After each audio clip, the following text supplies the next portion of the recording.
All right, y'all. Today we're going to talk about, I guess, the true or full cost of not loving yourself. Something I gotta have to find out for myself, and also see, with my loved ones, what it actually costs to not actually prioritize who you are, who you want to be, and just be, true to that, and how that keeps you off your purpose, and really just wreaks havoc in your personal life. Self love is something that's been kind of on people's minds lately, which is a good thing. We're definitely starting to see the effects of people not prioritizing loving themselves over, loving other things, prioritizing, things that aren't or maybe shouldn't be on your top of your to do list. It's really doing that maintenance and making sure that everything's running, everything's doing what it's supposed to be doing.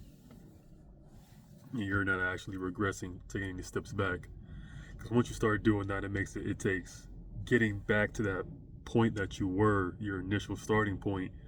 It's already going to take a lot of effort to get to that point, but then also to start to making some progress, taking more steps forward than you are taking backwards. That's going to be like a huge uphill battle when you're just trying to get back to your starting point. But you know, love yourself goes, a lot further than the physical. I think a lot of what's going on with people now is they're not loving themselves mentally. And what I mean by that is they're not being honest with themselves. They're not being truthful to who they are and how they are presenting themselves in the world, and how the world sees how they're presenting themselves and how they're projecting themselves to other people. It's not a one-to-one thing. It's definitely turning into something that is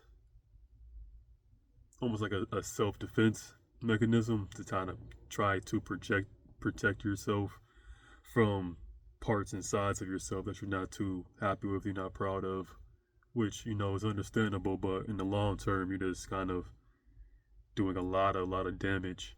That's going to take a lot of willpower to get past.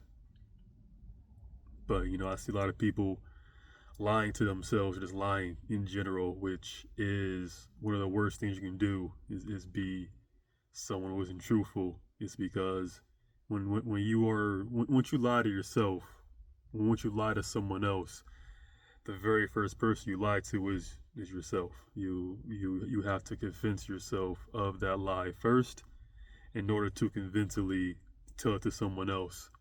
And once you do that, that is absolutely is going to start snowballing in your life, where you're going to continue doing it over and over and over again, to where if it's depending on the lie that you're telling yourself and how big it is, how far it is from the actual reality, that's going to kind of dictate how many other people you're going to need to maintain that lie. You're pretty much going to surround yourself with people who aren't going to contradict that lie. And you're going to make sure that those people are very close and they do not in any way, shape, or form get to a place where they feel comfortable going against that lie, or going against that non-truth. Making sure you're all living in your own collective reality off of our shared reality. And yeah, that can snowball into you creating a version of yourself that is so far off who you were actually supposed to be, and who people know you to be, that it can just really just do a lot of mental, physical, emotional damage to you and everyone around you. And that lie can get so big that it's like you don't even know what the truth is anymore. Uh, and I see so many people do that when it initially starts out as you're doing it for your protection, to protect yourself from the truth or protect yourself from someone else who might harm you with the truth. You do that for your own protection, to be like, hey, I can't handle this right now. I can't handle the fact that I'm not as successful as I claim to be. I'm not this big shot, at my company. I'm not as a successful musician as I would like to be. I'm not as, charismatic as I will claim to be. It's it's definitely a huge shot to the ego, especially if that's what you're using to like maneuver and go about your day to day, is using your ego to be like, hey, this is who I am. Uh, this is how I want you to refer to me as, and I don't want to be surrounded by anybody who's going to contradict that. And those people got to go. Those people cannot stay here and make me feel anything that I don't want to feel. And that's definitely not loving yourself at all, no matter how painful you might perceive that truth to be. At the end of the day, it's the truth. It's the reality of the situation. And the further you run from it, it's like kind of like a rubber band effect. It's going to smack you right in the face. And the further you run from it, the harder the impact's going to be when it actually lands. And that is like like I was saying, the complete opposite of self-love and self-care. Doing that mental damage to yourself, and obviously physically. Allowing yourself to not even gain too much weight, lose too much weight, not take care of your body, not do that regular maintenance, and making sure that your body is doing what it needs to do, not only here in the present, but also you're doing the right things for your future self, to when you're in your elderly age, in your 60s, 70s, 80s, you can actually still move around, go up and down stairs, run. Your knees are good, your back's doing all right, your shoulders are straight. You know what I'm saying? You can actually still do the main functions that you could do, during your adolescence, just not as effective. You're going to lose steps as you age. We all know that we all can't be young forever, but you can at least keep those main functions of your body pretty much intact, as long as you have that self-care of taking care of your body physically. Like I said, it's not just being overweight, even though that's the big problem here in the States. A lot of people are overweight, a lot of people are obese. There's like a very, in my opinion, a little bit of a sinister reason for that, but we'll get to that in a different video. But a lot of it isn't because people want to be obese. It's because of how we get to that obesity, and how people feel comfortable being that overweight is like a huge issue that people don't do to themselves, at least not consciously.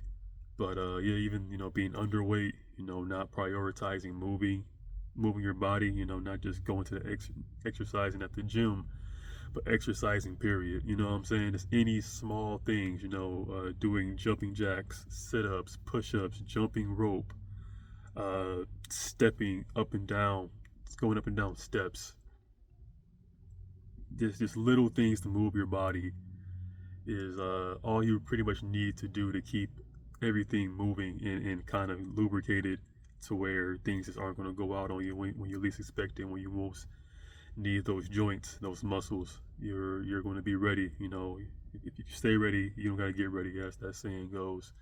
So that's also part like the self-love and self-care that you need, as a person, to make sure that you are going to continuously go down the path that you were making for yourself. So lying is a huge thing. Not being truthful, that's a huge thing. And also having more of a negative mindset. It's also like a mental thing, hanging on to things for longer than what should be necessary to move forward with your life, hanging on to emotions instead of allowing them to flow through you. A lot of people who might be in a very, very, good physical shape, mentally, they're not actually all that well because they're hanging on to things. This is even an area that I'm struggling with. We when we hang on to things for prolonged periods of time, and you can see that it's affecting your day to day, when it's affecting your loved ones, when it's affecting the people in your environment, that should be like a clear sign that this is something that needs to be addressed and addressed immediately. We can't just stay in that mindset and in those feelings and those thoughts and expect and do nothing about it and expect something to change. Fortunately, that's not how it works. At least not for the majority of people. You kind of have to do something, make those changes, and act. That's the best thing for you, especially when you are a very anxious person. Hanging on to those feelings, hanging on to those emotions, are not healthy in the long term. You got to get rid of them. You got to do something with them, and especially when those are negative. Being spiteful, having like hatred in your heart, being vindictive. Hanging on to things for longer, like I said, than what it serves you is going to hurt you in the long term, which is going to affect those other parts of self love. If you're hanging on to spite, you're hanging on to envy, you're hanging on to vengeance against a thing or a person or an event, that can lead to other emotions triggering and sparking up, and then you got to do something with those emotions. Some people are doing very reckless things with those emotions, like they might be eating their emotions away. They might be very violent with those emotions. They might be very passive, so where they're not doing anything, they're kind of going more inward. We have a lot of ways of dealing with what we're going through currently, in not the most healthy ways. The ways that we kind of known growing up, and we might not have had the best people who taught us healthy ways of coping, but that's all we know. We can only really replicate what we were told or what we were taught. So when you see someone, constantly coming home from work, complaining about their coworkers, complaining about their conditions, complaining about, the commute, and they're not actually doing any actions or very few actions that actually change their reality, you're going to develop some very, very unhealthy habits, along with the unhealthy habits of just talking about things and not actually taking any actions. You're going to That's going to lead to developing, especially if you're neurodivergent, have ADHD. You're going to develop addictions to unhealthy addictions like nicotine, alcohol, uh, other substances. It's pretty much any addiction that isn't towards your purpose. It can be any little thing. You can be addicted to tinkering with things. Changing things, moving things around.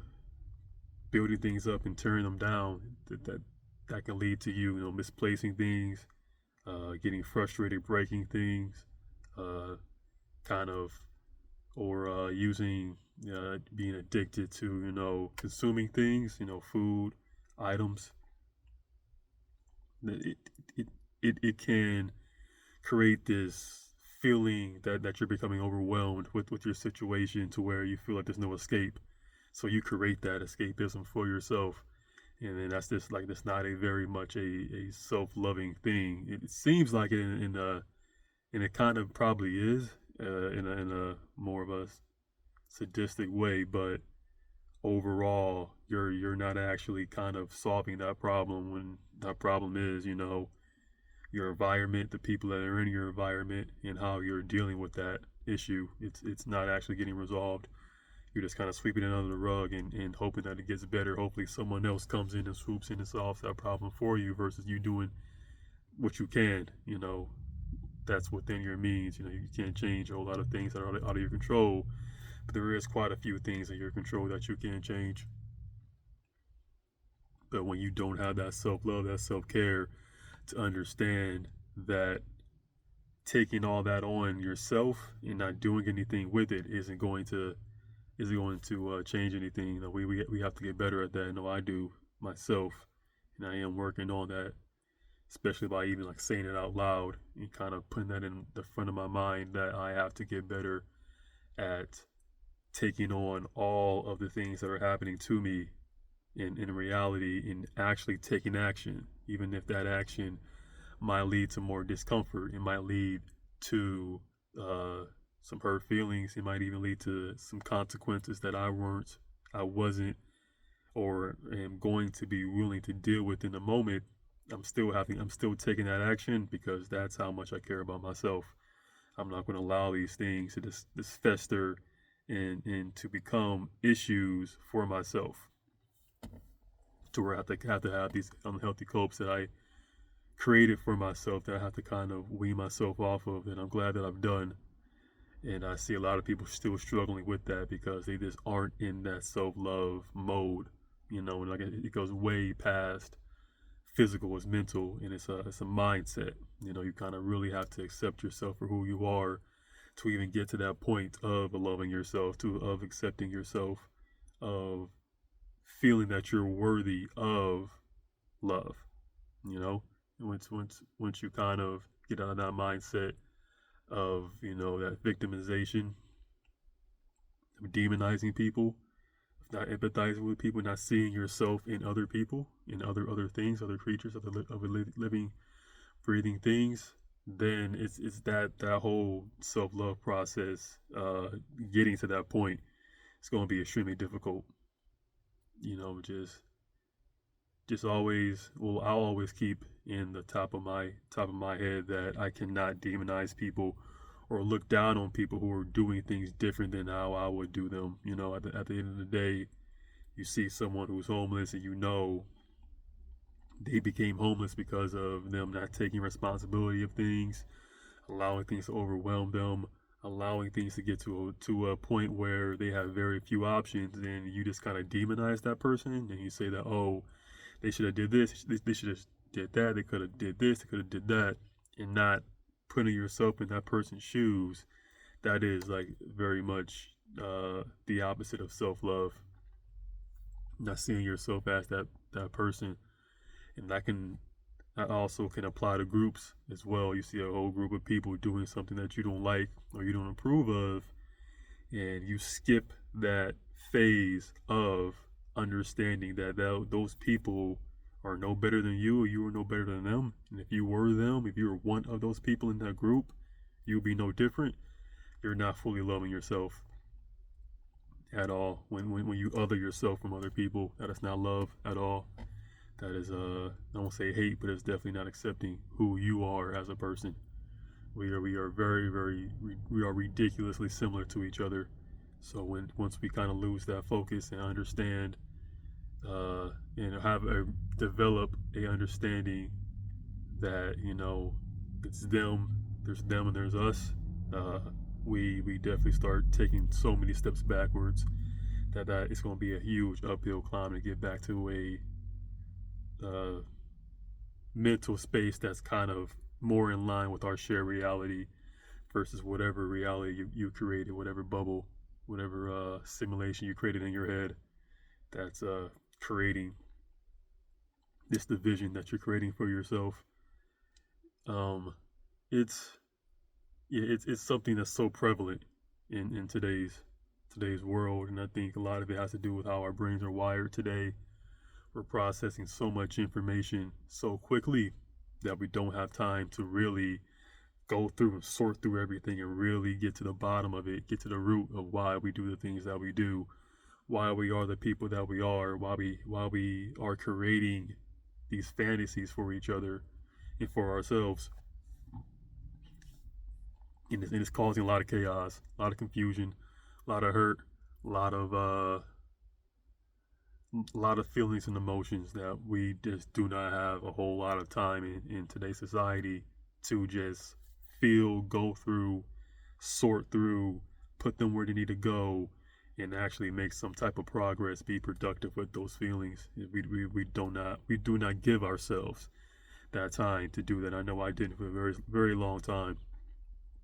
Did not give myself that grace to sort through everything and be like, this goes here, this is why this is here, This is why this is here without pointing any fingers about he's doing this and she's doing that. Like, nope, I need to figure out what's going on here. And then I can kind of see people a little bit more clearly. I can actually see people instead of this kind of making some type of storyline of someone that I don't even know. You know what I'm saying? Like a lot of people who don't even know themselves feel very comfortable uh, creating storylines for people. I mean, like you don't even know yourself. How can you know someone else? You know, we're all guilty of it, and I'm guilty of it. And I've stopped doing that for a while.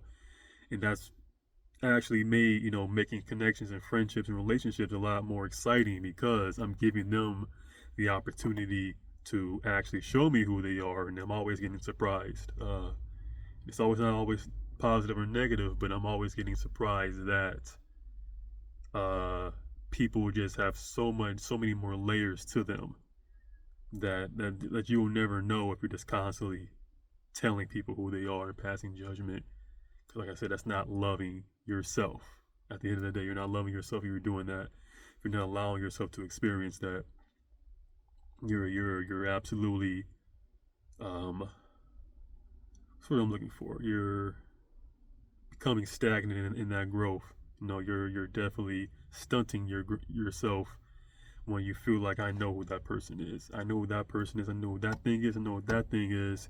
When you have so when your information of that person of that thing is just so limited, and and you don't even have any tangible information other than what you got from a first, second, even third hand source. There's so much more. Things are way more complicated than that. You're missing so much of the complexity of that situation of that person. You know, we do this all the time. We constantly are just projecting how we feel and what we know onto other people without actually sitting down and processing like what do I actually know. I'm actually not that intelligent. Even if I have an IQ of 200, I'm still not that intelligent to where I can just go up to people and tell them who they are. I might know how they work. I might know parts of their biology in their genes and from their environment and from what they tell me. But other than that, there's so many other variables that are unavailable to me that I can't really pass this judgment on someone and really dictate what they're going to do. People knew people so well, people wouldn't be surprising themselves. Society wouldn't be where it is today if people actually knew each other the way that we think we know. We don't actually know ourselves, let alone the person next to us, yet we keep pretending that we do. Like I said, that is a clear sign of you are not loving yourself enough if you think that you know someone that you haven't even met. You don't know their mother, you don't know their father, never visited where they grew up. You don't even know a 50th of that person, but you want to pass judgment, and it's causing a lot of chaos, a lot of turmoil. So for me, what I'm doing, who I'm surrounding myself with, is people who just do not constantly pass that judgment on people. Even if you have a track record of being somewhat right, having noticing patterns of people, you kind of get into a groove. But like I was saying earlier, there's just way more nuance. People are a lot more complicated than we give them credit for. Things and situations are just way more complicated that we are just constantly neglecting ourselves and keeping ourselves from evolving and changing into better animals, better people, by not fully loving ourselves and loving other people. Not even like on some accepting everything that they do and letting everything slide, letting everything pass, but just giving them that grace to be like, all right, if I was that person, if I was in that situation, I would be no different. So I just can't go in there guns a-blazing and just start, just causing absolute mayhem, raising hell, and thinking that is always going to be justified in any shape or form. It's not how things work, especially for yourself. You're going to be paying for, like I said, that rubber band. It's going to hit you at a certain place, at a certain point. That's what people call karma. I'm not sure what exactly that is in like a scientific base, but yeah, it's definitely going to come back to you. What you do to people, it's going to come right back to you, because that is your brain, that's your body telling you that you are not taking the necessary steps to love yourself, and this should be a wake-up call for you to do that. But some people accept that call and some people don't. But hopefully you're one of those people who do accept that call when that call comes knocking at your door, and you need to accept. We need to accept that we got a lot of work to do about loving ourselves fully, wholly, and getting to a point, getting to a place where we can actually sit down and understand how ignorant we are about ourselves, about who we are, who we came from, and really starting like accepting how much things we have that are in our control, how many things that we have going on that are out of our control, and how we can just better just empathize with each other. But yeah, it's my thoughts on loving yourself and self-love and the consequences of not fully doing it, or doing it better each and every day. I'm not sure there's ever going to be a stopping point to loving yourself, but that should be, I guess, a sign that you should never stop. Keep going. Never fully think that the road that you're going down, that the loving yourself and going through those steps is going to stop. You're never going to get to a stopping point in your 40s, 50s, 60s. No, you're going to keep learning more about yourself and everyone around you. And once we get to a better understanding of ourselves, then I feel like a whole lot of progress is going to be coming towards us as a collective. We just got to get past this rough patch, these growing pains. But yeah, that's all we got. That's all I got for us. So yeah, I'll take it easy.